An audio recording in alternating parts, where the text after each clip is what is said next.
as we learned in the previous lecture, in this exercise, we are going to go into our React application and then turn the menu component and the dish detail component into pure functional components. As we realized in the previous lecture, we have restructured our application such that the menu component and the dish detail component purely work on the props that they are passed into. They are not maintaining any local state. So they are very good candidates for being turned into functional components. So if you have a React application where a component is purely rendering a view based on its props, then functional components is the way to go for designing your component. To further emphasize the point about how you can turn a component into a pure functional component, when we take a look at our terminal window or the command window, you immediately notice an interesting comment there which says line 6 in the menu component.js, useless constructor. Now, what this is implying is that in the menu component, we have a constructor there, but we are not using it for anything because we are not storing any state or initializing anything there. So the constructor is unnecessary in that. Now, as we saw when we designed the app component, we removed the constructor completely from that. So similarly, this is also a suggestion to us to tell us that we can easily go in and then modify our menu component into a pure functional component. Similarly, we will modify the dish detail component also into a pure functional component. It doesn't take a whole lot of effort to do this, as you will see when we implement this in the exercise. Going to our code here, the first thing that we notice in the menu component is we don't need this constructor, so we can just get rid of the constructor completely.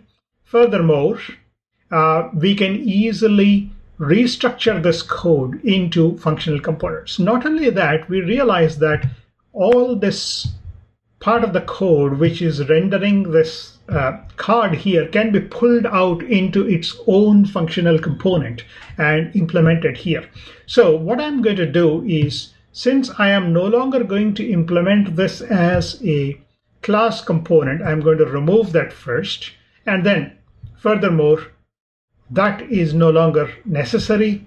The render is no longer necessary. So I am cleaning up all this code that I don't need anymore. So I'm going to remove all this from my code, but I will still have to export menu. So after cleaning this up, the first thing that I'm going to do is to pull out this card view from here and then make it into its own functional component.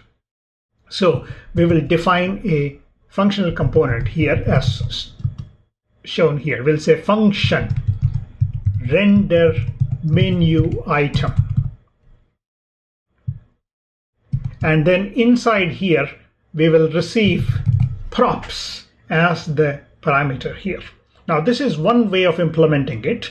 Now, if you know what you're going to be receiving in your props, so instead of just typing props, I can simply go in and instead type within braces, because the props is a JavaScript object, so I can easily specify the various properties that are going to come in as part of the JavaScript object there. So I'll simply say dish on click, and that's it. And this function is simply going to return a view here. So what is the view that it is going to return? It is going to return this card as the view here. So I'm going to just cut the card from here and then put this into this return function here. That is it. Now my first functional component is ready. So this functional component is simply rendering the menu item based upon the dish information that it is sent, and also based on the on click that it is sent, it will ensure that the view is rendered in a React strap card format here. Now, once we have done this, then I can go in and make this part into its own function. functional component. Now here I will show you another way of implementing a functional component. So we'll define const menu equal to props.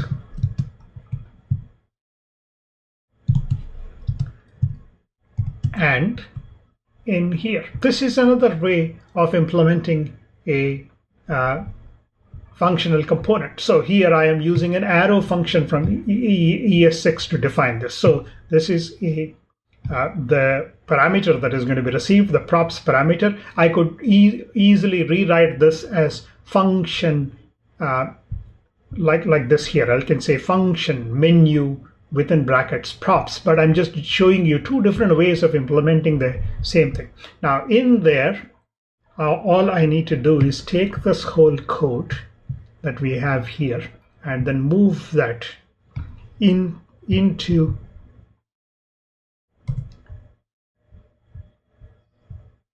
this here.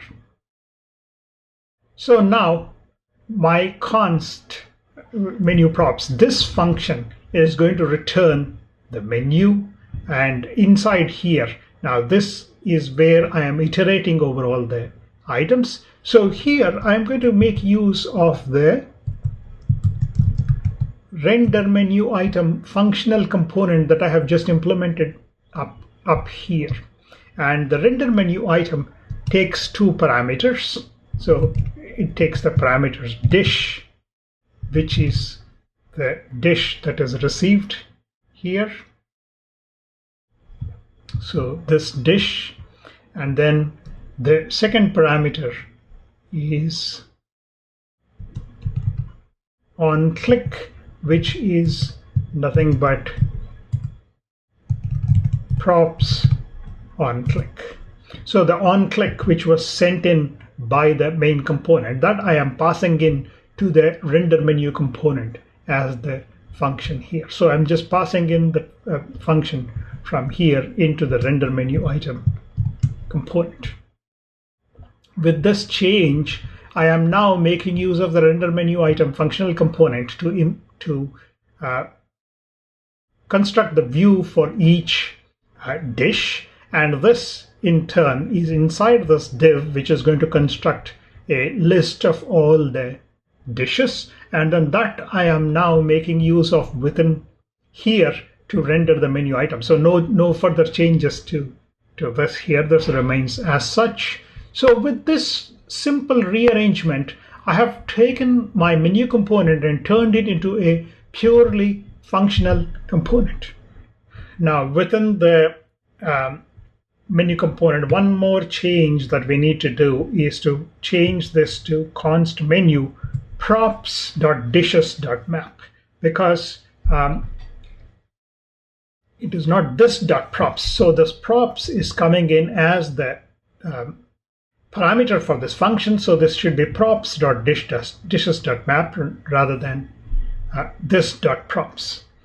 And similarly, in the render menu item, we can remove this dot props, and it should be just on click here, because this on click is coming in as a parameter here. That's it. With this change, my menu component is now turned into a functional component. Now similarly, let's go to the dish detail component and then modify that also into a functional component. So going into the dish detail component, again, same thing. I don't need this component anymore. I can remove that part completely from there. And then this class component is also removed. We had the render dish function that you implemented earlier. Now that render dish function, now I'm going to turn that render dish function into its own component here.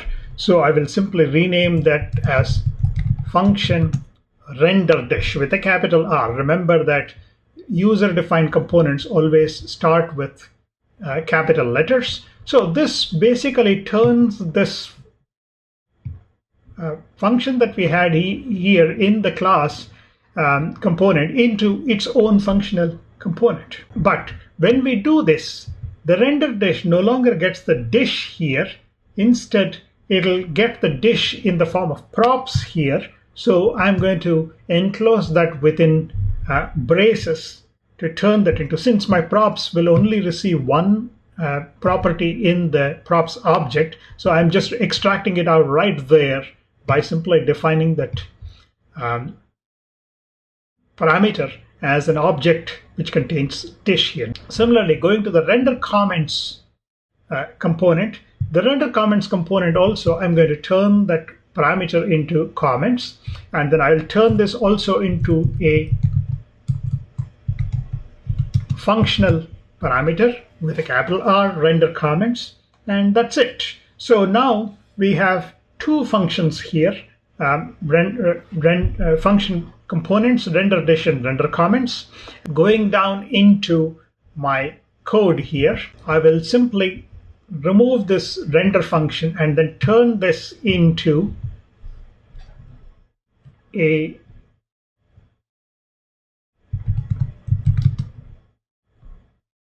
function component called dish detail.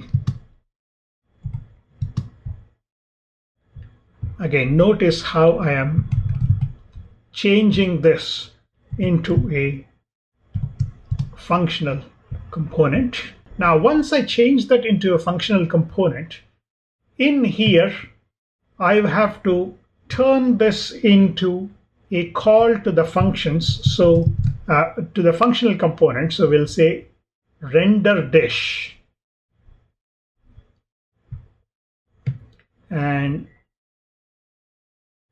we'll say dish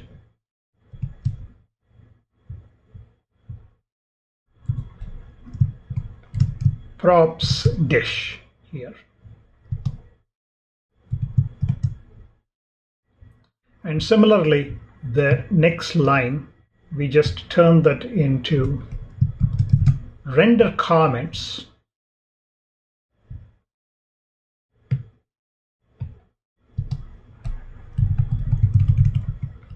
comments equal to, within braces,